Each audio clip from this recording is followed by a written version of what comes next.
Bonjour à tous, comment allez-vous? Voilà, c'est dimanche soir. Alors, on va préparer un petit repas tout simple. C'est une amie qui suit la chaîne qui m'a donné cette recette et elle m'a bien sûr permis de la partager. Donc, je la remercie beaucoup. Voilà, donc ce soir, sur notre chaîne Cuisine Pratique pour les non-voyants et sur la chaîne de l'association Phoenix qui relaye nos vidéos, nous allons préparer de la frittata. C'est une recette extrêmement simple. On va dire qu'on est dans de la pâtisserie salée. Voilà. Alors, j'ai préparé sur ma table. J'ai un moule à pudding. En fait, c'est un moule dans lequel il y a 6 petits moules distincts. Voilà. Mais vous pouvez aussi, bien sûr, utiliser un moule à cake. Ça irait très très bien. Au lieu de faire des portions individuelles, vous faites une grande portion, puis après vous faites des tranches. Ça, c'est tout à fait possible.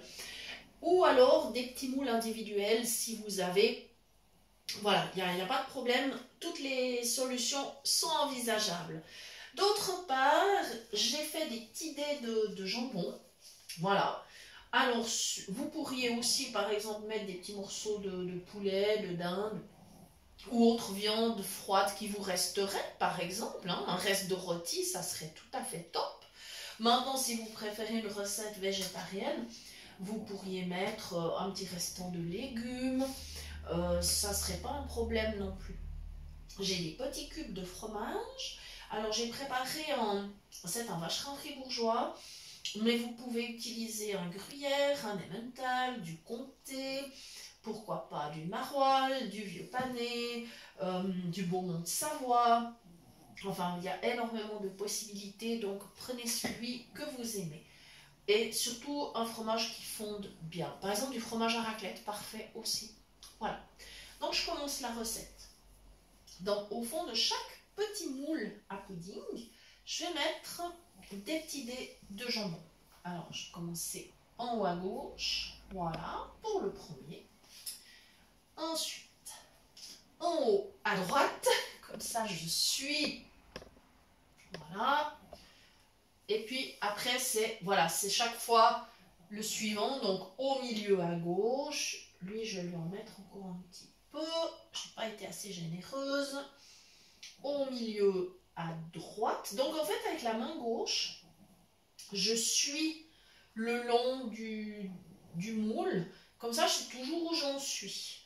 Maintenant, en bas à gauche et en bas à droite. Voilà.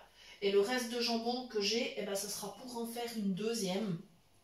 Et très probablement que je ferai dans le moule à cake. Voilà, parce que la deuxième, ce sera pour demain à midi.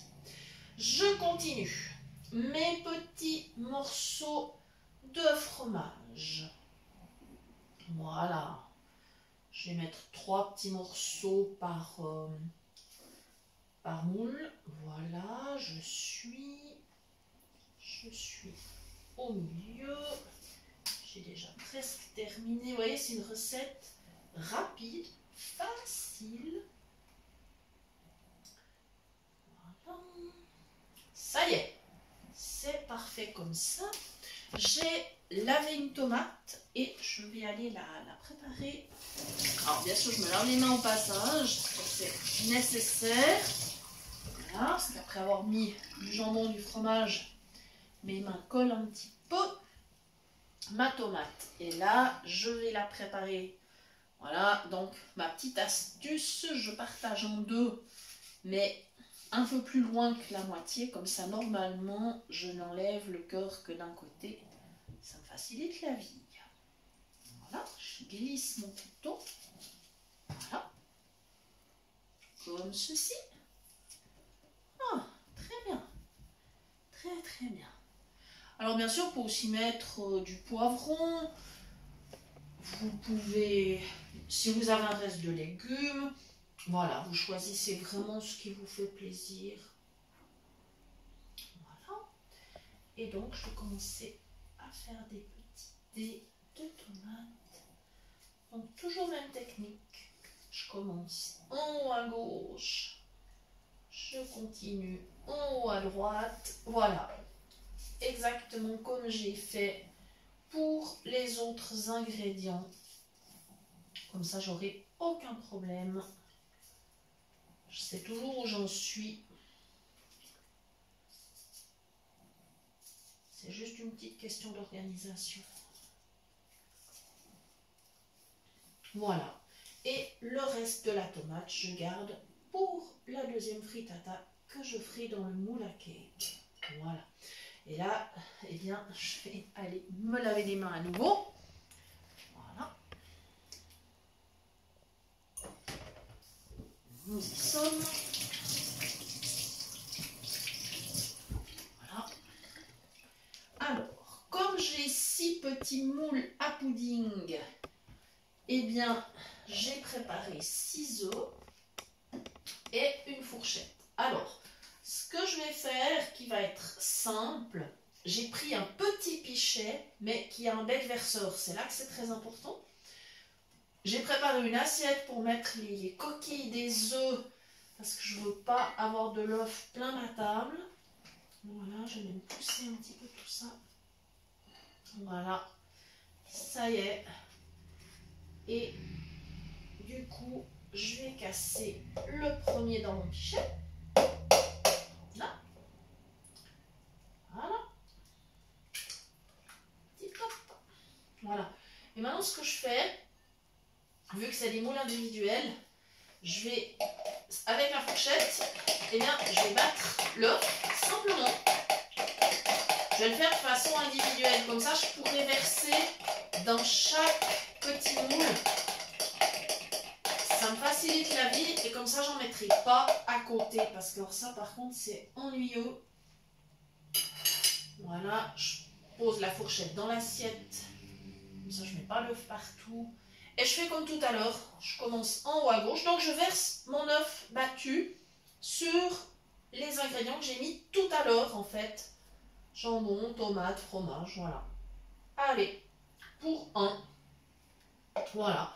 Et je vais renouveler l'opération 6 fois, simplement. Enfin, encore 5 fois maintenant. Voilà. Et comme ça, ça sera prêt. On pourra mettre au four à 180 degrés pour 20 minutes. Voilà. Voilà, comme ceci. C'est ultra simple. C'est un petit repas que vous pouvez accompagner d'une salade par exemple. Et puis vous pouvez manger chaud ou froid. Ça peut même se découper en petits cubes dans l'optique où vous le faites dans le moule à cake. Vous pouvez le couper en petits cubes et servir à l'apéro. C'est très très très sympa. Voilà. Voilà, comme ça je vais terminer. Et ensuite, donc, ça part au four. Donc maintenant, en haut à droite, voilà. Comme ça, j'en mets pas partout. Parce que si je prépare mes 6 œufs d'un coup, ça va être difficile à évaluer combien je dois en mettre. Tandis que là, chaque fois, ça pose aucun problème. Voilà, voilà, voilà. C'est une recette toute simple. Alors, il nous reste à vous remercier de nous avoir suivis.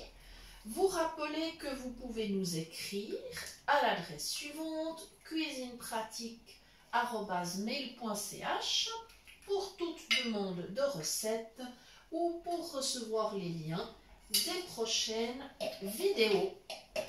Et nous vous souhaitons une belle soirée. Nous vous disons à très bientôt. Merci.